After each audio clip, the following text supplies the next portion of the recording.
Hello everyone, welcome to Rice Smart Hindi. This is Harvinder Kroni और मैं आज आपके साथ शेयर करने वाला हूं कुछ ऐसा एक्सपीरियंस जिससे कि आपको सीखने का मौका मिले कि सीटेट के एग्ज़ाम में हम यहां पर एक प्रीवियस ईयर के पेपर को डिस्कस करने वाले हैं। मैं चाहता हूं कि क्या होता है कि सबसे पहला पॉइंट होना चाहिए कि क्या आप एक लंबी लेंथ देकर पैसेज की घबरा जाते हैं? तो पैसेज जितना मर्जी लंबा हो, ठीक है, उसकी लेंथ को देख के नहीं घबराना। आप जस्ट उसके अंदर गो थ्रू कीजिए और देखने की कोशिश कीजिए कि उस पैसेज में क्या कहा जा रहा है। जब आपको पैसेज के बारे में रफ आइडिया मिल जाता है, सीधा क्वेश्चंस को अटेम्प्ट करना शुरू करें तो आपको लगेगा कि यस, हम आसानी से क्वेश्चंस को डील कर लेते हैं। तो देखते हैं हमारे पास प्रीवियस ईयर का जो क्वेश्चन पेपर है उसमें किस टाइप का क्वेश्चन आया। अब ये स्लाइड आपके सामने मैं ला रहा हूँ, इस स्लाइड को ध्यान से देखिएगा। ये एक बड़ा पैसेज है, ठीक है, जो कि 3 पार्ट्स में है। अगर हम इस पैसेज की शुरुआत में देखें तो यहाँ पर लिखा है ड्यूरिंग द पेंडेमिक, ठीक है। जो कोविड-19 में आप सभी को मालूम है कि कोविड-19 में क्या हुआ, बच्चों को इनएडिक्वेट लर्निंग मिली, स्कूल्स बंद थे तो नेचुरली क्या हुआ, शिक्षा प्रभावित हुई।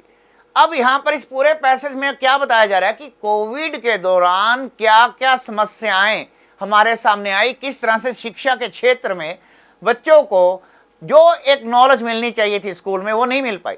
जो उन लोगों ने पहले पढ़ रखा था, ठीक है, छोटे छोटे बच्चे उन पहले पढ़ी हुई चीज़ों को भी भूल गए और जब तक स्कूल बंद रहा उनको एक अच्छी एजुकेशन नहीं मिल पाई। इससे उनका फ्यूचर भी प्रभावित हो सकता है। तो मैं ये चाहूँगा कि ये स्लाइड ये आपके सामने है, बिल्कुल आराम से इसको पढ़ लीजिएगा, क्योंकि अगर मैं इसको लाइन बाय लाइन पढ़ूंगा तो आपका टाइम वेस्ट होगा और मैं आपका टाइम वेस्ट नहीं करना चाहता। मैं चाहता हूं कि स्टूडेंट खुद पढ़कर देखे कि क्या उसको इतनी भाषा समझ आ रही है कि इसमें कहा क्या जा रहा है। तो नेचुरली आप ग्रोन अप होते हैं, जब पैराग्राफ को पढ़ेंगे तो आपको साफ साफ नजर आ जाएगा कि ये सारी बातें कोविड-19 को लेकर और शिक्षा को लेकर की जा रही हैं। जब इस स्लाइड को आराम से पढ़ लीजिएगा, क्योंकि मैं यहाँ से साइड में हो चुका हूँ, ताकि आपको पूरी स्लाइड आराम से आप उसको जूम करके देख सकते हैं, अपना आराम से पढ़ सकते हैं। उसके बाद मैं यहाँ स्लाइड चेंज कर रहा हूँ। ये है आपका स्लाइड नंबर 2। इसको भी आप प्रॉपर तरीके से पढ़ लीजिएगा तो आपको एक आइडिया मिलना शुरू हो जाएगा कि कोविड-19 को लेकर और एजुकेशन को लेकर इसमें क्या कहा जा रहा है। ठीक इसी तरह से हम यहाँ पर तीसरी स्लाइड में आ गए। मैं इसलिए बिल्कुल साइड में खड़ा हूँ ताकि आप जब बाद में इस स्लाइड को पढ़ें, ठीक है, तो आपको दिक्कत नहीं आनी चाहिए। तो इन स्लाइड्स को पढ़ने के बाद आप फिर जो मैं आप क्वेश्चन आपके साथ डील करने जा रहा हूं तो आपको लगेगा कि यस, अगर जस्ट थोड़ा सा भी आइडिया हो पैराग्राफ के बारे में तो हम क्वेश्चन आंसर्स को आसानी से कर सकते हैं। तो just have a look at the first question. अब देखिए आपके सामने क्वेश्चन है कि pick the correct option. Correct option को आपने उठाना है कि स्कूल जब बंद हुए, स्कूल जब क्लोजर थे, स्कूल बंद थे कोविड की वजह से, तो बहुत ज़्यादा क्या हुआ, एजुकेशन डिस्कनेक्ट हो गई। एजुकेशन जो था लगातार नहीं चल रही थी। दूसरी बात, वास्ट मेच्योरिटी ऑफ चिल्ड्रन, अधिकतर बच्चे जो थे are being taught through community based classes या उनको ऑनलाइन क्लासेस प्रोवाइड की गई, जो कि अपने आप में पर्याप्त नहीं थी। अब आपको ये 4 ऑप्शन है, ये बताना है कि ए ट्रू है और आर फॉल्स है, या आपके हिसाब से ए भी फॉल्स है आर भी फॉल्स है, कि दोनों चीजें गलत लिखी हुई हैं। अगर आप इसको पढ़ते हैं तो आप कहेंगे कि नहीं, ये तो हुआ है, ए भी बिल्कुल ठीक है, आर भी बिल्कुल ठीक है। तो हमारे पास both A and R are true, दोनों ठीक चीजें लिखी हुई हैं। और ये जो कहा गया है, ठीक है, R is not correct explanation. लेकिन अगर हम देखें कि आर जो है इस क्वेश्चन का आंसर नहीं दे रही, स्टेटमेंट दोनों ठीक है लेकिन वो इसका आंसर नहीं है। तो उम्मीद करता हूं जब आप इसको टिक मार्क करेंगे, ठीक है, पढ़कर, तो आपको लगेगा कि यस, आप आसानी से इस आंसर को कर पा रहे हैं। इसी क्रम में आप देखिए दूसरा, given below are 4 real life situations. यहां पर 4 सिचुएशन दी गई हैं कोविड के बाद की। अब देखिए कोविड-19 के होने पर कंप्लीट स्कूल क्लोजर हुआ, स्कूल पूरी तरह से बंद हुए। आप कहेंगे यस, पूरी तरह से बंद हुए। फिर आप देखें, अगर आप आगे देखें, little or almost no curricular learning has taken place. लगभग ना के बराबर, लगभग ना के बराबर क्या हुआ, लगभग ना के बराबर ही यहां पर आप देख सकते हैं एजुकेशन मिली, तो इट मींस हमारे पास क्या ठीक है, ए और सी। तो आप ही देखिए इसमें विच of the following option is correct, इसमें से कौन सी ऑप्शन करेक्ट है। तो आप कहेंगे sir A and C correct है, तो आपने आंसर लगा दिया ए एंड सी। बिना पैसेज पढ़े भी आप देखिए कितनी आसानी से क्वेश्चंस जो हैं किए जा सकते हैं। थोड़ा सा इंफॉर्मेशन होनी चाहिए पैसेज के बारे में कि what exactly is written over there. Okay, आगे देखते हैं। यहां पर हमारे पास pick the option which best given the meaning of the word pandemic. Pandemic शब्द का जो यूज हुआ है उसका एक्चुअल अर्थ क्या है। तो सभी को मालूम है कि एक ऐसी बीमारी that has spread all over the world, जो पूरे संसार में फैल गई, दैट इज कॉल्ड पेंडेमिक। तो आप देख पा रहे हैं कि आप कितनी आसानी से आंसर्स कर सकते हैं और इनमें फुल मार्क्स आपको मिल सकते हैं। आगे देखिए कि यहाँ पर दो स्टेटमेंट फिर से दी गई हैं। School closure has led to forgetting, तो यहाँ पर स्कूल के बंद रहने से बच्चों को भूलना शुरू हो गया जो उन्होंने सीखा था, had learned in the previous year, जो पिछले साल सीखा था वो सब भूलना शुरू हो गया। लैक ऑफ फाउंडेशन एबिलिटीज, अब जब उनको फाउंडेशन ही बच्चों को अच्छी नहीं मिलेगी तो उनका फ्यूचर लर्निंग इंपैक्ट होगी, फ्यूचर में उसका प्रभाव पड़ेगा क्योंकि वो सीख नहीं पाए। तो अब आपको बताना है कि इसमें क्या ए ठीक है, बी रॉन्ग है, या B is right and A is wrong, या both A and are right, A and B are right. तो आपने देखा ए में लिखा हुआ है कि स्कूल बंद हुए और बच्चे भूलना शुरू हो गए जो उन्होंने सीख रखा था, तो यानी ए इज राइट। फिर लिखा हुआ है यहां पर लैक ऑफ फाउंडेशन एबिलिटीज, अगर वो पढ़ाई नहीं की उन्होंने तो उससे उनका फ्यूचर प्रभावित होगा। तो हम कहते हैं यस, बिल्कुल बी भी राइट है। तो हमने देखा यहां पर both A and B are right, किस में है, सी में है, तो ये हमारा आंसर हो गया। आगे देखिए हमारे पास है लिखा हुआ pick the correct option to justify. हमें यह बताना है कि लॉस ऑफ लर्निंग कैन, जब लर्निंग का लॉस हो जाए तो क्या होगा। इट कैन बी इंश्योर्ड, हम इंश्योर कर सकते हैं कि learning loss does not happen. हमें कुछ ऐसा करना पड़ेगा अब कि हमें ये पता रहे कि नुकसान ज़्यादा नहीं हुआ है, लर्निंग जो हुई वेस्ट हुई है, जो पीरियड वेस्ट हुआ है, कुछ हम ऐसा करें, इंश्योर करें ताकि उस लॉस को पूरा किया जा सके। स्ट्रेटजीज बनानी पड़ेंगे, रिगरस इम्प्लीमेंटेशन होना पड़ेगा, यानी कि हमें कुछ ऐसे नियम बनाने पड़ेंगे, उनको लागू करना पड़ेगा ताकि जो नुकसान हुआ है उसको भरपाई की जा सके। अब यहां पर कहा जा रहा है A is true but R is false, A ठीक है आर गलत है। फिर लिखा both A and R are false, दोनों ही गलत हैं, but R is the correct explanation. फिर लिखा जा रहा है both A and R are true, दोनों ए और आर जो हैं ठीक हैं, राइट हैं, and R is the correct explanation of ए।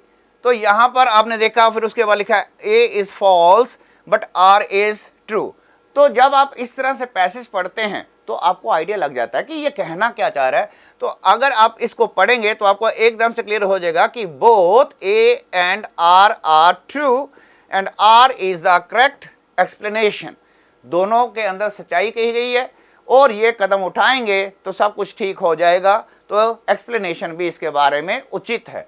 आगे देखते हैं हमारे पास यहां पर लिखा है pick the right option to show how baseline tool can be made to make a comprehensive assessment. एक बच्चे की अगर असेसमेंट करनी हो तो उसके लिए क्या करना होगा। तो सिंपल सी बात है कि असेस करने के लिए क्या असेस करना चाहिए, बच्चे के स्किल्स और उसकी एबिलिटीज को चेक करना पड़ेगा। That lead to future complex learning in language and maths, language और मैथ्स के अंदर उनको चेक करना पड़ेगा, उनको असेस करना पड़ेगा।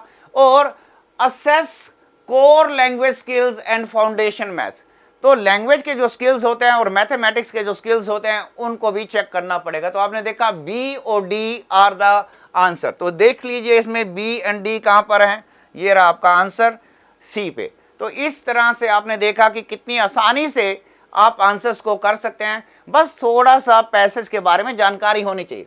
यहाँ पर लिखा है ये चीज़ें जो हैं नेचुरली आपको इसके बारे में शब्दों का ज्ञान होना चाहिए, ठीक है। अपनी रीडिंग हैबिट अच्छी रखिए। तो वहाँ पर पूछा जाएगा कि प्रोफिशेंसी जो इस पैसेज में यूज़ हुआ, एक वर्ड यूज़ हुआ प्रोफिशेंसी, तो इसके बारे में बताना कि इसका अपोजिट कौन सा होगा इस चार ऑप्शन में से। तो प्रोफिशेंसी में क्या होता है योग्यता होती है, और इसका उल्टा क्या है, इनकॉम्पिटेंस। तो ये हमारा आंसर हो गया।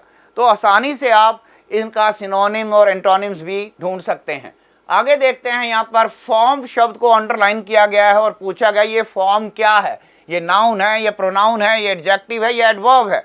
सिंपल सी बात है, इंग्लिश भाषा में आपने नोटिस किया यहाँ पर द फॉर्म, फॉर्म का प्लूरल क्या होता है, फॉर्म्स।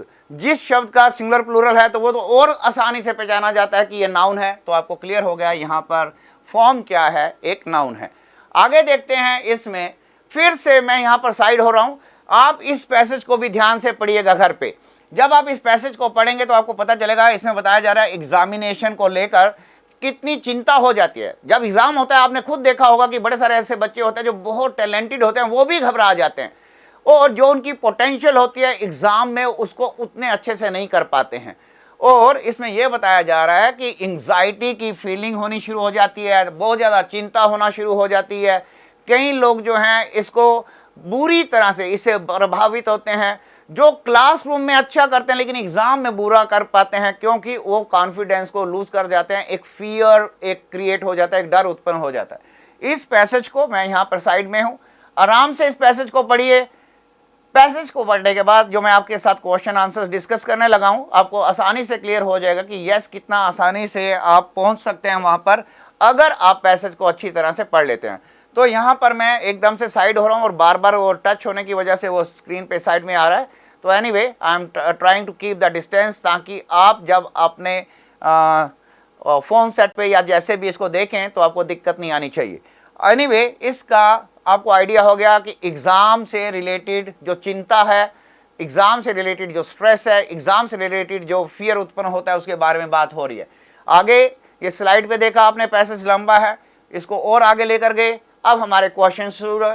तो यहाँ लिखा है, बड़ा ही आसान सा क्वेश्चन है कि एंग्जाइटी जो होती है, ठीक है, किसी भी एग्जाम से पहले वो कैंडिडेट को क्या कर सकती है, क्या कर सकती है? ऑफ कोर्स वो नर्वस कर सकती है, वरीड कर सकती है, स्ट्रेस्ड कर सकती है। ठीक उसी तरह से जो बच्चे इस एग्जाम की वजह से क्या करते हैं, सफ़र करते हैं मेंटल हेल्थ को और डिस्कम्फर्ट को। इट मीन्स हमारे पास ए और डी बिल्कुल ठीक हैं, A and D are correct, but C जो है वो करेक्ट नहीं है। तो इस तरह से आपने देखा, ये हमारी ऑप्शन डी हो गई। आगे देखिए, feeling of anxiety sometimes helpful. कई बार क्या होता है, जब चिंता होती है ना एग्जाम से पहले, तो वो फायदा भी देती है। किस तरह से? तो यहाँ पर कहा गया कि helps in focusing on target. तो कई बच्चे ऐसे होते हैं जो जब तनाव लेते हैं तो परफॉर्म भी बढ़िया कर पाते हैं, तो ये हेल्दी फियर भी कहलाता है। तो इस तरह से आपने देखा, helps in focusing on target under pressure. आगे देखते हैं, यहाँ पर लिखा हुआ है, study the following statement. Examination stress can cause debilitating behaviour. Debilitating क्या होता है? जो कमजोर कर देता है, वीक कर देता है। Examination nerves do not affect the most, ठीक है, कि एग्जाम जो होते हैं अफेक्ट नहीं करते हैं, प्रभावित नहीं करते हैं टैलेंटेड स्टूडेंट्स की। गलत स्टेटमेंट है, ठीक है, टैलेंटेड स्टूडेंट्स भी अफेक्टेड होते हैं। तो आपने देखा यहाँ पर A is right and B is wrong, तो आसानी से हमने इसका आंसर दे दिया। ऑलराइट, आगे देखते हैं, which of the following is nearest in meaning to the word underline. यहाँ पर है, बताना है आपने कि ये जो वर्ड है हमारे पास, एग्जामिनेशन स्ट्रेस प्रोवाइड्स, ये है अंडरलाइंड वर्ड, प्लीज ध्यान देना। तो ये अभी मैंने थोड़ी देर पहले ही आपको बताया कि डिबिलिटेटिंग क्या होता है, जिसमें कमजोर पड़ जाते हैं, कमजोर मीन्स वीक। तो यहाँ पर वर्ड लिखा हुआ है वीकनिंग। उम्मीद करता हूँ आसानी से जब इस वर्ड्स को आप देखेंगे डिक्शनरी में भी, तो आपको पता चल जाएगा कि इसका मतलब वीकनिंग होता है। आगे देखते हैं, इसमें हमारे पास a person who is high in test anxiety and takes evaluative situation as personally threatening. अगर किसी व्यक्ति के ऊपर बहुत ज़्यादा तनाव है, ठीक है, तो उसमें एक सिम्टम नज़र नहीं आएगा। कौन सी चीज़ नज़र नहीं आएगी? फियर नज़र आ जाएगा, चिंता उसके चेहरे पे झलक जाएगी, इमोशनली वो डिस्टर्ब होगा, वो नज़र आ जाएगा, ये सब चीज़ें नज़र आ जाएंगी। पर वो क्या नहीं कर पाएगा? कंसंट्रेशन के ऊपर ध्यान नहीं दे पाएगा, उसका ध्यान नहीं लगेगा पढ़ने पे, किसी चीज़ पे वो कंसंट्रेट नहीं कर पाएगा। तो आपका आंसर हो गया कंसंट्रेशन। आगे देखिए, यहाँ पर लिखा है अंडरलाइन क्लॉज कौन सी है? अंडरलाइन क्लॉज कौन सी है? कैन कॉज टेस्ट एंग्जाइटी विच, यहाँ पर ये अंडरलाइन है, विच एडवर्सली अफेक्ट, ठीक है, तो यहाँ पर टाइपिस्ट ने इसको अंडरलाइन नहीं किया था, मैंने यहाँ पर कर दिया है। तो इसको क्या कहेंगे, एंग्जाइटी विच। जब आप देखते हैं कि हम इस तरह से रिलेटिव का यूज करते हैं तो ये रिलेटिव क्लॉज होती है। तो इसमें देखिए रिलेटिव क्लॉज कौन सी है, ये principal clause, noun clause, relative adverb. तो ये रिलेटिव क्लॉज आपका आंसर हो जाएगा। आगे देखते हैं हमारे पास, while preparing for examination, okay, the underlined word is. तो यहां पर व्हाइल जो है अंडरलाइंड वर्ड है, तो ये क्या है, तो सभी बच्चों को पता है कि यहां पर ये व्हाइल शब्द क्या है, एक कंजंक्शन का कार्य कर रहा है। इस तरह से आपने देखा कि हमने, ठीक है, एक एग्जाम से रिलेटेड क्वेश्चंस को कितनी आसानी से कर सकते हैं। इस तरह की कुछ और आगे प्रैक्टिस करेंगे ताकि आपको जल्दी से पैसेज करना आ सके। आपने देखा होगा कि मैंने स्पीड ज़्यादा रखी, जानबूझ के रखी, ताकि आपको यह पता चले कि हाँ, आसानी से हम विद इन टाइम लिमिट बड़े से बड़े पैसेज को भी कर सकते हैं। आई होप आपको ये चीज़ें समझ आई होंगी। आज के लिए इतना ही, फिर मिलते हैं नेक्स्ट टाइम। खुश रहें। God bless all of you. Thank you.